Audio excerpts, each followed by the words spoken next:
Olá a todos os seguidores do canal Verdade Limitada. Hoje vamos estar falando de um assunto que realmente aconteceu no passado, que foi a tentativa de criarem discos voadores reais, né?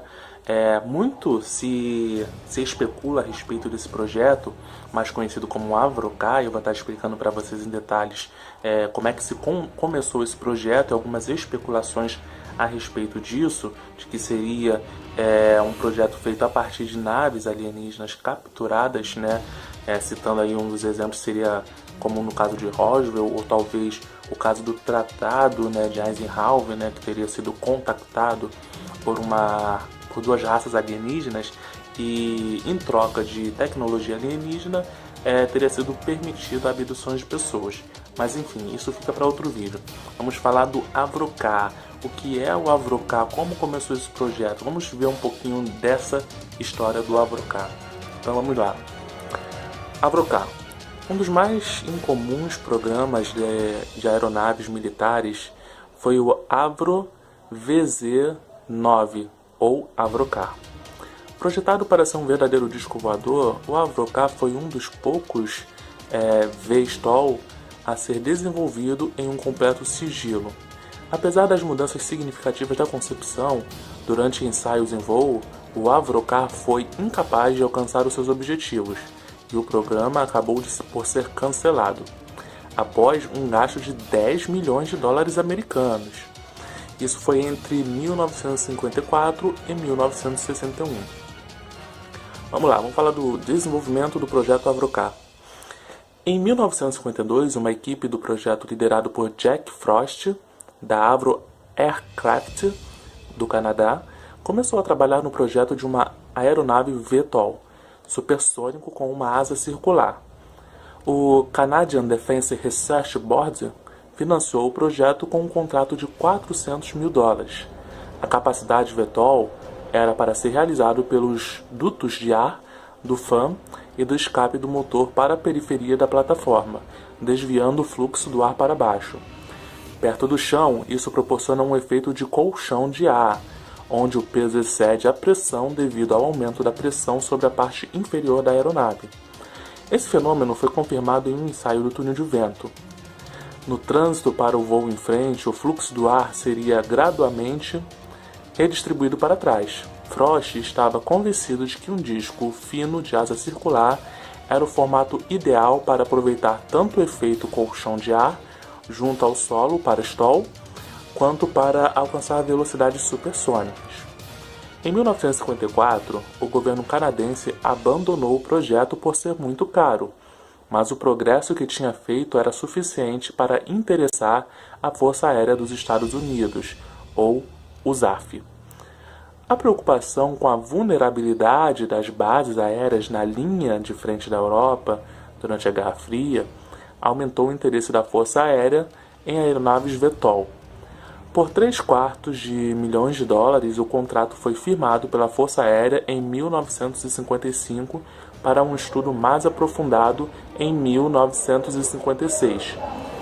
A Avro ficou suficientemente satisfeita com os resultados para liberar 2,5 milhões de dólares para construir um protótipo do avião de pesquisa. Em março de 1957, a Força Aérea aprovou um financiamento adicional e o avião tornou-se oficialmente no Sistema de Armas 606A. Né? Aí vocês vão dar uma olhada na figura do projeto 606A. Né? Esses esforços permaneceram altamente classificados como ultra-secretos até julho de 1960. Uma das promissoras propostas foi o 606A, que teria uma asa fina circular de 35 metros de diâmetro, com um peso máximo de 27 mil libras e uma velocidade de mais de Mach 1,4. Um grande motor turbofan era impulsionado pelo fluxo dos gases de escape e 6 motores turbojatos Armstrong Siddeley Viper, espero ter pronunciado certo, Numerosos testes de túnel de vento, tanto da Avro quanto da base de teste da USAF em Whitefield, Ohio, foram conduzidos em uma plataforma de teste, em escala completa, do sistema de propulsão que foi construído. Em seguida vejam aí uma figura do Avrocar em voo sob o efeito do solo. Em 1958, a Avro fez uma série de apresentações ao Exército e à Força Aérea dos Estados Unidos, após os quais a Avro começou um projeto de uma aeronave para o Exército dos Estados Unidos, a qual foi dada a designação oficial VZ-9. Foi batizado com o nome de Avrocar e em seguida vamos estar vendo mais uma figura de um desenho de como seria esse Avrocar. Deveria ser uma aeronave de plataforma circular, pelo menos esse era o projeto que eles queriam. E efetuaria tanto voos pairados quanto voos horizontais em alta velocidade com capacidade VTOL. O exército estava interessado na sobrevivência das tropas no campo de batalha, e a fim de melhorar sua capacidade aérea, estava estudando alternativas para suas aeronaves e helicópteros então em serviço. A Força Aérea apoiou o programa Avrocar porque iria demonstrar muitas das características do projeto 606A, em menor tempo e a um custo muito menor. Um contrato de $2 milhões a ser gerido pela Força Aérea foi feito à Avrocar para construir e testar um Avrocar. Os requisitos do desempenho inicial para a Avrocar eram ter capacidade de sustentar 10 minutos de voo no efeito de solo e poder levar uma carga de 1.000 libras a 25 milhas de distância. O trabalho começou a sério e um contrato de $1,77 milhões foi concedido para construir um segundo exemplar da Avrocar em março de 1959. O primeiro Avrocar saiu da fábrica em maio do mesmo ano. No lançamento, a performance projetada foi muito além da exigida inicial e atingiria uma velocidade máxima de 225 km a 10.000 pés de teto, 130 milhas de alcance com 1.000 kg de carga útil e pairar fora do efeito solo com 2.428 kg de carga útil.